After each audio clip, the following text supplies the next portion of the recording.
যে ভালো বক্তা কেন হবেন সেটি বলেছি, ভালো বক্তা কিভাবে হবেন কয়েকটা পয়েন্ট বলে আমি কথা শেষ করব। প্রথম কথা হচ্ছে ভালো বক্তা হওয়ার জন্য আপনাকে কনফিডেন্ট থাকতে হবে, আত্মবিশ্বাসী।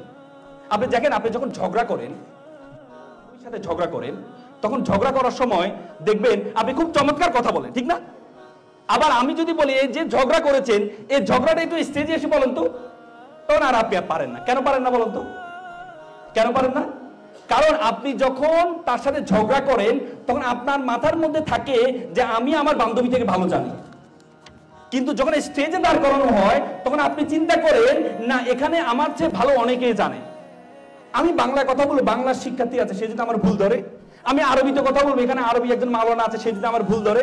আমি ইংরেজিতে কথা বলবো, এখানে ইংরেজির একজন শিক্ষক আছে, সে যদি আমার ভুল ধরে, তাহলে আপনি কথা বলতে পারবেন না। এজন্য আপনি যখন কথা বলবেন, তখন আপনাকে মাথা রাখতে হবে এখানে যারা আছে সবাই ছাগল আর আপনি হচ্ছে রাম ছাগল। এখানে যারা আছে সবাই গরু, আপনি হচ্ছে গুরু। তাহলে আপনি এখানে কথা বলতে পারবেন। কারণ কথা বলা তো সহজ বিষয় না রে ভাই। গামা পালোয়ানের নাম শুনেছেন? গামা পালোয়ান, হ্যাঁ, গামা পালোয়ান ছিল ব্রিটিশ আমলের সবচেয়ে বড় কুস্তিগির। পাঞ্জাবে তার জন্মস্থান, আমি গিয়েছিলাম তার এলাকায়, পাঞ্জাবে। গামা পালোয়ান একবার পাকিস্তানের একজন রাষ্ট্রীয় কবি নাম কি, আল্লামা ইকবাল সাহেব একবার একটা স্টেজে একটা প্রোগ্রামে আসেন। প্রোগ্রামে আসার পর আল্লামা ইকবাল তাকে স্টেজে দাঁড় করাই দিলেন। দাঁড় করাই দেওয়ার পর সে 2 মিনিট এখানে ছিলেন স্টেজে, একটা কথা বলতে পারে নাই, শুধু ঘাম তার মাথা থেকে পা পর্যন্ত পড়েছে। পরবর্তী গামা পালোয়ান বলল আল্লামা ইকবালকে, দেখেন আমি এত জায়গায় কুস্তিগিরি করেছি, কখনো আমার শরীরের লোম থেকে একটা ঘাম বের হয় নাই, আজকে 2 মিনিটে আপনি আমার পুরো শরীরের ঘাম বের করেছেন। তার মানে কথা বলা এত সহজ বিষয় না। এই জন্য যখন কথা বলতে দাঁড়াবেন তখন সাহস নিয়ে দাঁড়াবেন। দ্বিতীয় হচ্ছে, কথা বলার আরেকটি দক্ষতা হচ্ছে আপনাকে ভাষাগত দক্ষতা থাকতে হবে। ভাষাগত দক্ষতা মানে আমাদের আজকে ভাষার মাস, আপনারা জানেন ভাষার মাস। আমরা বাংলা ভাষাকে ধারণ করি, আমরা অনেক সময় বাংলাকে ধারণ করতে গিয়ে ইংরেজিকে ধারণ করতে গিয়ে বাংলাকে ভুলে যাই।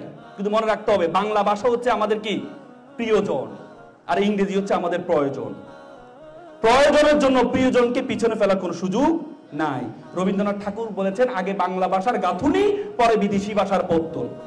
আগে বাংলা ভাষার গাঁথুনি দিতে হবে। এই জন্য বাংলাকে চমৎকার করে জানতে হবে। আমাদের আঞ্চলিকতা একটা ভেরিয়েশন আছে বিভিন্ন জায়গায়, আঞ্চলিকতাটা দূর করতে হবে। আমার মনে আছে আমি একবার একটা সিলেটে একটা ডিবেট প্রোগ্রামে করেছি, জাজমেন্ট করছিলাম। একটা ছেলে টপিক ছিল নারীর অধিকার নিয়ে। একটা ছেলে বিতর্ক করছে, মাননীয় স্পিকার আপনি খিতা কথা কন, আমার এলাকায় যখন বউ প্রথমে ঘরে যা তার হাউরি বলে তুমি কি সাদা গু খাবা নাকি লাল গু খাবা। তা আমি তো অবাক হলাম, সাদা গু আর লাল গুর সাথে নারীর অধিকার কি সম্পর্ক? পরে বিতর্ক শেষে তারা জিজ্ঞেস করলাম, এই যে কি সমস্যা বলো তো? বললো যে আসলে আমি আসলে বলতে চাইছি প্রত্যেক জায়গায় বউ শাশুড়ি ঝামেলা হয়, কিন্তু আমাদের ঘরে যখন বউ যখন প্রথমে ঘরে যায় মিষ্টি হাতে নিয়ে বলে তুমি কি সাদা গুলু খাবে নাকি লাল গুলু খাবে, তখন আমি বুঝতে পারলাম তাদের কি সমস্যা আছে। মানে have you any problem to local language to create the problem all kinds of languages. যদি আপনার আঞ্চলিকতার সমস্যা থাকে তাহলে প্রত্যেকটা ভাষায় আপনার সমস্যা থাকবে। এই জন্য আপনি যখন পাবলিক স্পিকার হবেন আপনার আঞ্চলিকতা দূর করতে হবে। তৃতীয় যে গুরুত্বপূর্ণ বিষয় সেটা হচ্ছে eye contact is very important. Eye contact, চোখ রেখে কথা বলা, ইটস ভেরি ইম্পর্টেন্ট। আমাদের এই সমস্যাটা বেশি। এবং আপনি যখন নতুন স্পিকার হবেন, যখন কারো দিকে তাকাইয়ে কথা বলবেন, তখন তো চোখ টিপাটিপির একটা সম্ভাবনা থাকে। বা কেউ যদি কথা বলার সময় যদি বলে কি বলে এটা, তাহলে কিন্তু আপনার কনফিডেন্স লেভেল লো হয়। তার মানে আপনি যখন কথা বলবেন এটার একটা পসিবিলিটি আছে।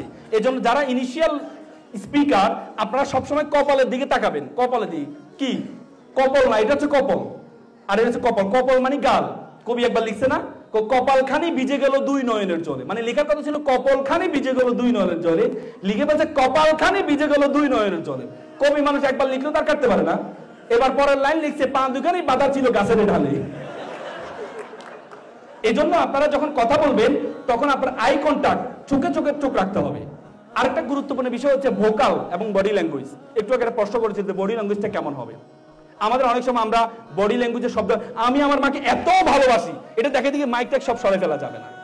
যখন দাঁড়াবেন একটা অ্যাপ্রোচ আছে, কথা যখন এটা হাতে নিবেন একটা অ্যাপ্রোচ আছে, সেটা আপনারা মেনটেন করবেন বডি ল্যাঙ্গুয়েজ। আর ভোকালটা খুব গুরুত্বপূর্ণ।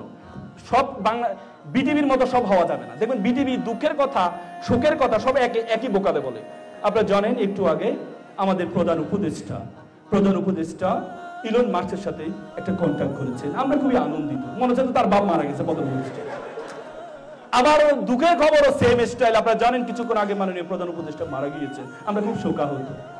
না, আবার কিছু আছে রেডিও যারা ডিজিটাল রেডিও, হ্যাঁ আপনারা জানেন কিছুক্ষণ আগে মাননীয় প্রধান উপদেষ্টা মারা গিয়েছে, আমরা খুবই শোকাহত। কি রে বেটা, মানে মনে হচ্ছে যেন সে এত বেশি আনন্দিত। না, যেটা যে ভোকালে বলতে হবে সেটা সে ভোকালে বলতে হবে। আমি সর্বশেষ